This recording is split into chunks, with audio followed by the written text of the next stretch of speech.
What if I told you there was an NBA player who seemed physically incapable of throwing a normal basketball pass? A player whose every move on the court felt like magic, chaotic, beautiful, unpredictable. That player was Jason Williams, and before he became white chocolate, dazzling NBA crowds with behind-the-back lasers and no-look dimes, he was just a kid from a tiny town in West Virginia with a wild imagination and a basketball in his hands. Jason Williams grew up in Bell, West Virginia, a small town with fewer than 1,100 people. His father, a state trooper, had access to the gym at DuPont High School, where the family even lived in a trailer on campus. That key to the gym became Jason's golden ticket. Alone in that quiet gym, Williams spent endless hours honing his craft, inventing passes that no coach had ever taught and no defender could anticipate. By the time he hit high school, he had already built an electric chemistry with his teammate, none other than future NFL superstar Randy Moss.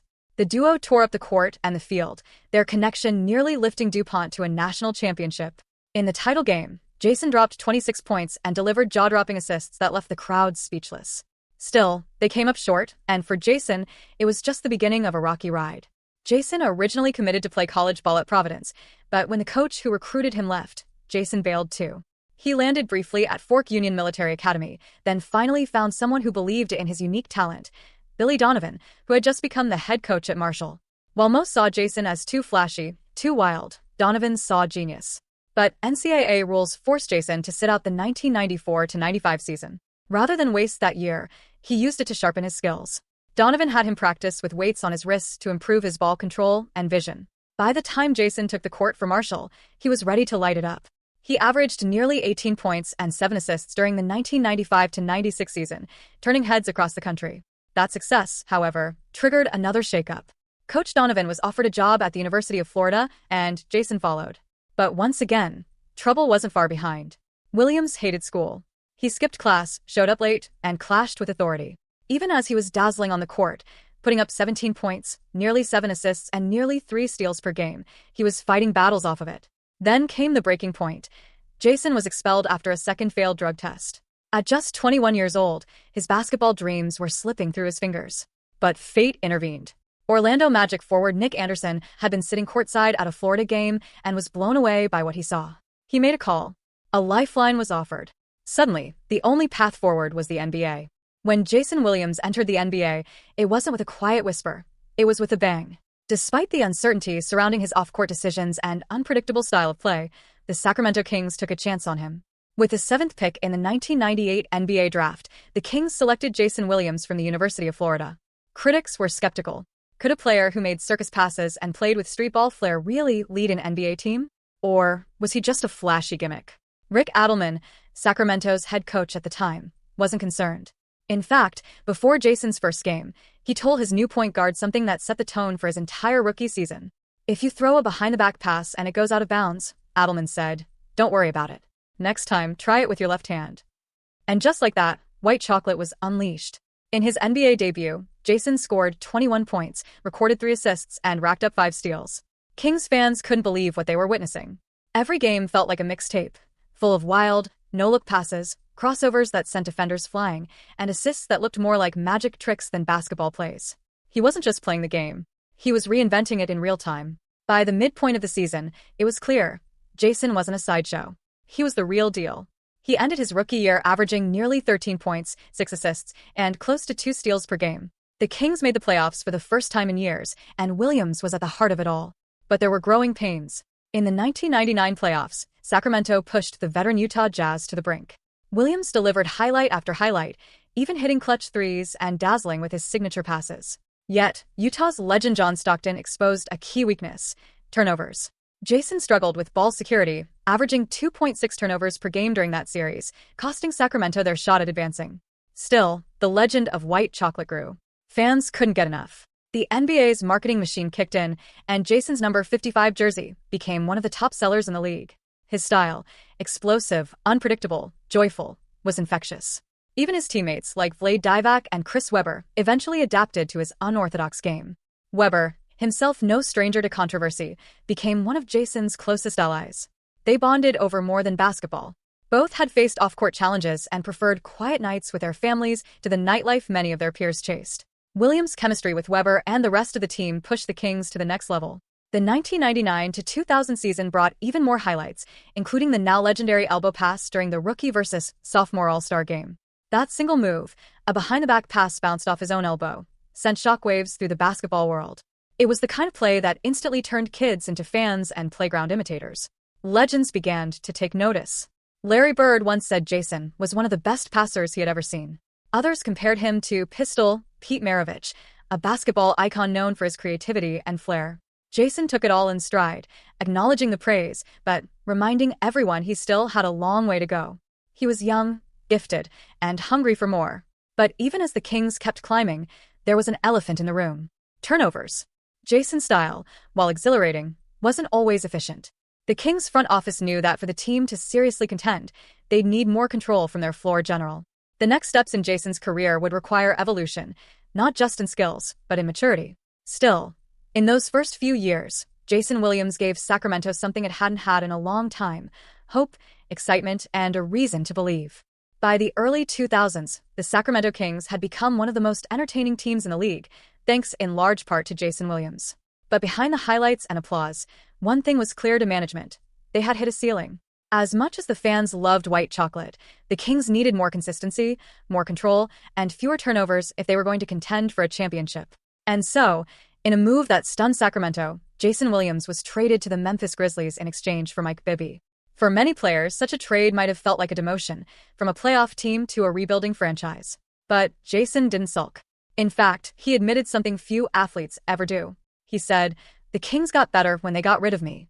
It was a rare moment of self-awareness, one that marked the beginning of a transformation that would define the next phase of his career. In Memphis, Jason changed his jersey number to 2. But that wasn't the only change. In his early games, he reminded the league that the flair was still there, dropping 38 points and 11 assists in one explosive performance against the Houston Rockets. But as the season wore on, it became obvious: talent alone wouldn't carry this team. The Grizzlies finished with only 23 wins. They were the worst team in the league, and something had to give. Enter Jerry West, NBA legend, general manager, and another West Virginia native. West took over as team president and made a bold decision.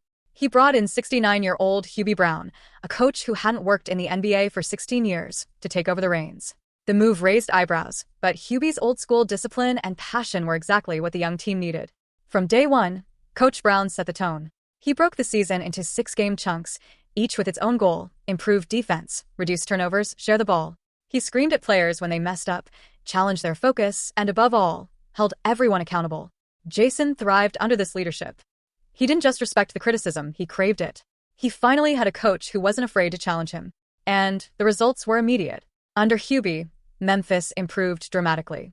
Jerry West made key moves, bringing in shooters like James Posey and Mike Miller, and Jason adjusted his game to match. The once freewheeling highlight artist became a disciplined conductor of the offense. He knew when to push the tempo, when to slow it down, and how to get each teammate the ball exactly where they liked it. Mike Miller said it best: "Jason told me, if I bounce pass it, drive. If I chest pass it, shoot." It was a sign of Jason's evolution. He wasn't just making plays, he was reading the game 3 moves ahead. And Memphis responded. For the first time in franchise history, the Grizzlies had a winning record. They won 50 games in the 2003 to 2004 season, with Williams at the helm. Memphis was finally headed to the playoffs. Though the Grizzlies were swept by the defending champion San Antonio Spurs, it didn't feel like a failure. For the first time, Jason Williams wasn't just the flashiest player on the court, he was one of the smartest. He had learned to control his game, reduce his turnovers, and lead like a veteran. The fans in Memphis respected him not just for the excitement he brought, but for the discipline and growth he showed. But success in sports rarely comes without setbacks. At the start of the next season, tragedy struck the Grizzlies' sideline. Coach Hubie Brown, whose fiery leadership had turned the franchise around, was forced to retire due to health issues. The passion he brought to every practice and every game had taken a toll on his body. Memphis turned to Mike Fratello, another veteran coach, but the fit wasn't there. Jason clashed with Fratello almost immediately. "He's a great middle school coach," Jason would later joke. The chemistry was gone. The spark was fading. Memphis still made the playoffs, but they were swept again, this time by the Phoenix Suns. Jason knew the writing was on the wall. His time with the Grizzlies was coming to an end. The question was, what came next? What happened next wasn't just a career move. It was destiny calling. By 2005, Jason Williams had been through almost every twist and turn imaginable in a basketball career. From high school phenom to college dropout, from Sacramento's flashiest star to Memphis' disciplined leader, he had grown, adapted, and survived. But the one thing he hadn't done was win. Not just games or applause, but the ultimate prize, an NBA championship. That opportunity came when a familiar voice called him, Shaquille O'Neal. After being traded from the Lakers to the Miami Heat, Shaq had joined forces with rising superstar Dwayne Wade, but something was missing. They needed a true floor general, someone who could get the ball where it needed to be. Shaq picked up the phone and called Jason. Without hesitation, Williams responded, "Tell Pat Riley he can cut my left nut off if he gets this deal done." And so, in one of the largest trades in NBA history, Jason Williams became a member of the Miami Heat. At first, things didn't go as planned. The team, stacked with talent, was struggling under head coach Stan Van Gundy. The chemistry was off. The egos were clashing. 21 games in, the team was underperforming. So Pat Riley, the mastermind behind multiple championships, did something drastic. He stepped out of the front office and back onto the sideline. One of his first conversations was with Jason. Riley was blunt. Jason's job wasn't to entertain. It was to distribute, control the pace, and keep the team focused. The white chocolate flash was reserved for fast breaks. Everything else had to be sharp, simple, efficient. For many players, that might have felt like a punishment. But for Jason Williams, who had spent years learning restraint and growth, it was the perfect challenge. The Heat found their rhythm. They won 50 games and powered through the Eastern Conference playoffs. Then came the real test, a rematch with the powerhouse Detroit Pistons in the Eastern Conference Finals. With Miami up 3-2, Detroit had momentum and was ready to force a Game 7. But Jason Williams wasn't going to let that happen. In Game 6, with the pressure at its peak, Jason played arguably the most disciplined, clutch game of his career. He didn't just make a few plays, he scored 10 straight points. Layups, mid-range jumpers, even a pull-up three off the dribble. For a player once criticized for being all flash, it was a defining moment of substance. Miami won by 17 points. They were heading to the NBA Finals. But the job wasn't done yet. The Dallas Mavericks took a commanding 2-0 lead. The Heat were on the brink of collapse. But Pat Riley wasn't panicking. He pulled the team together and told them to circle a date on their calendars, June 20th, 2006. The day they'd win a championship. It sounded insane until it wasn't. Behind Dwayne Wade's historic finals performance and a unified team effort, Miami clawed back. Game by game, the Heat turned the series around. Jason, now 30 years old and a veteran leader, embraced his role as the glue. In Game 6, he handed out 7 critical assists. And when the final buzzer sounded, Jason Williams had done it. He was an NBA champion. His celebration wasn't about the cameras or the crowds, it was personal. The kid from Bell, West Virginia, who couldn't play by the rules, who passed too creatively for coaches to understand, had reached the top of the basketball world. And in a full-circle moment, Pat Riley's wife even reminded Jason of his earlier promise, jokingly asking if she could collect that left nut. But like all highs, it didn't last forever.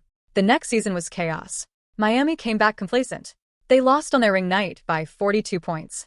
Riley tore his meniscus kicking a locker room door out of frustration. Jason missed practices, clashed with management, and the team fell apart. The Heat were swept in the first round by the Chicago Bulls, marking one of the worst title defenses in NBA history. Jason's body was breaking down. His knees hurt. His minutes dropped. No teams were interested until the Clippers signed him for the veteran minimum. But the cost of living in LA was so high, Jason later admitted he would have lost money just by playing there. He retired briefly. A year later, Jason resurfaced in Orlando. The Magic needed a backup point guard. With Dwight Howard in the paint and shooters all around, it felt like Sacramento all over again. Jason fit in immediately, even starting 18 games and playing in all 82, a career first. At 34 years old, he was calm, consistent, and surprisingly efficient. But time is undefeated. Injuries returned. So did ejections, 2 of them in 6 games. In the end, Jason was waived. He returned briefly to the Memphis Grizzlies, but his body was done. In 2011, Jason Williams officially retired, for good this time. Epilogue, a legacy beyond the box score. Jason White Chocolate Williams will never be remembered for just his stats. His career averages, 10.5 points, 5.9 assists, don't tell the story. What he gave fans was something rarer than points or wins. Joy, wonder, imagination. He made the game feel like play again. And while he transformed into a more efficient, smarter player over the years, that one crazy pass per game never disappeared. Because deep down, no matter the system, no matter the coach, Jason Williams was still that kid in the empty gym in West Virginia, inventing the impossible.